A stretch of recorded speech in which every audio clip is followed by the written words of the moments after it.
What's up, Beardos? Today I'm going to go through with you guys the top 5 tools, astronomy tools that I use online. I do frequently use all of these tools in order to do everything from figuring out the equipment that I need to determining my targets to determining, what my conditions are. So we can get right into it. So the first one is Astronomy Dot Tools. Now, if you don't use this, you need to start using this now.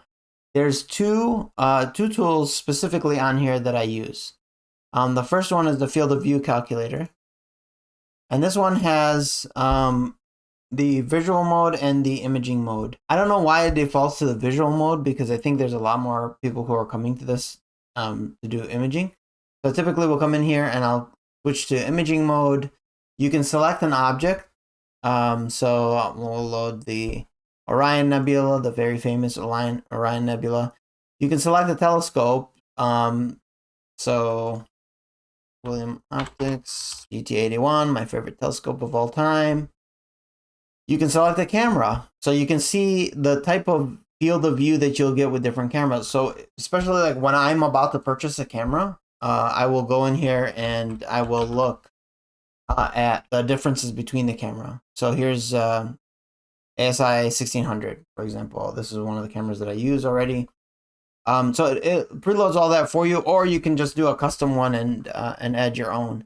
And you can also set a reducer. Right away, you see kind of what it tells you. First of all, it tells you your pixel resolution, like how many arc seconds per pixel that you'll get. It tells you your field of view, how many degrees in the night sky you get, the focal ratio. I don't know what this Dawes limit is. I'll have to look that up. But then you can just hit add view. And now you see here's the red box, and here's what it will look like with, how you can frame it up. Now, I've been looking at another telescope. So I've actually been looking at the FLT 132. Okay, and I'll hit add to view, and I'll see like, okay, so now I get a much narrower field of view, and this is kind of where we'll land. And then similarly, I've also been looking at the Skywatcher. The Esprit 120 kind of shows me that, I get a very similar field of view. The Skywatcher actually has fantastic options, and it's much cheaper than the FLT 132. So a lot of times when I'm like making product decisions, I come here. Additionally, it has this CCD calculator. And the CCD calculator now, Sequence Generator Pro and Nina and all these have kind of similar things. But if you ever need to, you can come in here and you can put your pixel size and the telescope size, and it will calculate the pixel resolution for you. So pretty cool. I mainly use this one. I haven't really used these tools at all. Those two tools on Astronomy Dot Tools are super helpful. Okay, the next one is Astrobin. Now, Astrobin, of course, I have my own Astrobin. You can search for Nerdy Beardo and find my my gallery. Follow me, please. But what do I use Astrobin for? Obviously, uploading my own images and making sure I'm sharing out what I've imaged. But also, like, a lot of times, it's very hard online to actually like figure out like what's in the night sky around this time. There's a million ways to do it, but one really easy way is to come and see what other people are taking images of. So, like, I know that if people are posting images of the Pac-Man Nebula, like this one, then, it's likely in the night sky, and so you can come in here and, like, get an idea of which targets are available if you're interested. And additionally, like, I use the search all the time when I'm interested in, like, a particular topic. So, like, right now, I'm imaging the Crescent Nebula, and if I want to know how it looks, or how I want to frame something up, or what to expect, or how long do I need to image, I can go on here and I can search for it, and I can even search for like P81, for example, and it will pull up images that were shot with the William Optics GT81. And then a lot of times, I'll search for that it won an award, because I want to make sure that I'm collecting the same amount of data to produce a quality image. No topic nomination. I think there was one. And then I'll open the image, take a look at it. Now this one is Andrew Klinger, I guess. He had an image on Astrobin that got nominated for a top pick. I look at it, look at the framing, and then I'll take a look at like and see, okay, for this image, 17 hours of integration time was required. So I'll know kind of like it'll take me like 2 or 3 days or maybe even longer, maybe up to a week to collect that much data. Super awesome tool, super helpful, goes far beyond just looking at images and browsing images. I use it to actually determine how long I should be imaging and what subjects I should be imaging. Good, I'll look at it for ideas about framing. I don't typically use the framing that I see there, but like at least get an idea. Like, does this thing look nicer as a wide field shot? Should I pull out my HHD 11 and get something that's like, more of a narrower field of view?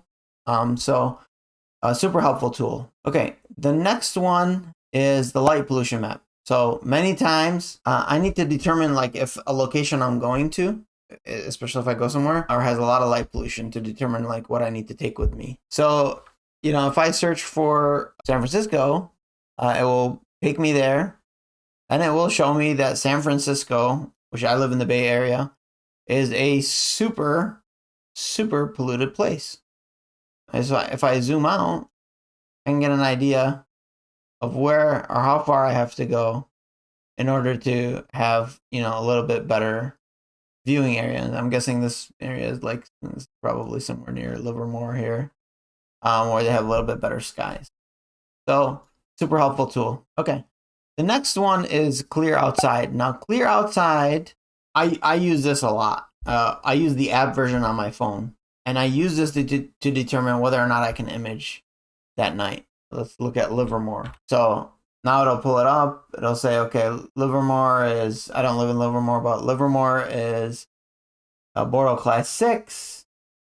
And it's perfectly clear out. If there were clouds, it will tell me that there's a certain amount of cloud cover and for how long. So it's great when you're trying to determine, should I take my equipment outside or not? And this is one of the most useful tools that I use. And the last one I wanted to show you guys was Stellarium. Now, Stellarium, again, is one of those where I use the app more, the PC app for it, than the web. There is this web version that I'm on. So you can definitely download the PC app. They have a PC app, they have a Mac version, they have a Linux version. So it's available in all sorts of versions, and the web app. The web app is definitely not, nowhere near as powerful. One cool thing about Stellarium is if you have it hooked up to your telescope, you can actually hook it up with ASCOM. It will show you where in the sky your telescope is, and you can slew to a particular target, which is awesome. And this is on the, of course, on the PC app.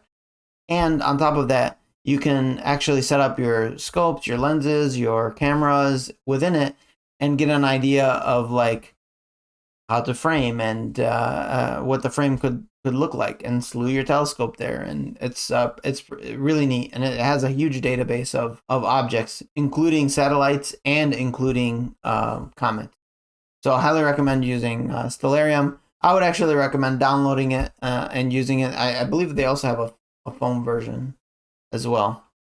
Now, these are not the only tools that I use, but these are definitely like some of the most useful, or I would say they're definitely my top 5 most useful tools that I use online, and recommend you guys check them out. I'll leave the web addresses in the description, so you can take a look at any of the tools there. All right, with that, I thank you guys. Appreciate it. If you guys want to see more videos like this, leave me a comment and let me know.